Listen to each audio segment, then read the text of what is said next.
निफाड तालुक्यातल्या एका शेतकऱ्यानं कृषी मंत्र्यांना मनी ऑर्डर केलेली आहे। माझ्यासाठी रमी खेळा, काहीतरी जिंका आणि मला पाठवा असं शेतकरी योगेश खुळे यांनी कृषी मंत्र्यांना 5,550 ची मनी ऑर्डर केल्याचं आता समजतं आहे। कृषी मंत्री माणिकराव कोकाटे यांचा विधिमंडळाच्या सभागृहामध्ये रमी खेळतानाचा एक व्हिडिओ व्हायरल झाल्याचा दावा करण्यात आलेला होता। एक व्हिडिओ या संदर्भातला समोर देखील आलेला होता। या अनुषंगाने राज्यामध्ये आश्चर्याचं आणि संतापाचं देखील वातावरण होतं। खास करून शेतकरी संतप्त झालेले होते आणि अशाच एका संतप्त शेतकऱ्यानं आता थेट कृषी मंत्र्यांनाच मनी ऑर्डर केलेली आहे।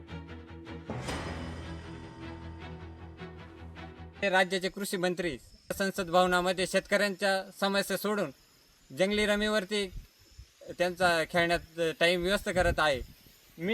त्यामुळे मी असा निर्णय घेतला आहे की सोयाबीनचे बियाण्यासाठी जे पैसे लागले मला, मी ते बियाणं दुसऱ्या वैयक्तिक लोकांना विकून आणि त्यातनं मला आलेले जे काही 5,550 रुपये आहे ते मी माननीय कोकाटे साहेब यांना मनी ऑर्डरद्वारे पोस्टामधनं सेंड केले आहे। आणि मला एकच अपेक्षा आपल्या राज्याचे कृषी मंत्री यांच्याकडून आहे की त्यांनी याचं मी पाठवलेल्या पैशांचा एक रमीचा डाव खेळावा व त्यामधून मला पैसे मिळवून द्यावे। लोकशाही मराठी ऐका, पहा, जागरूक रहा।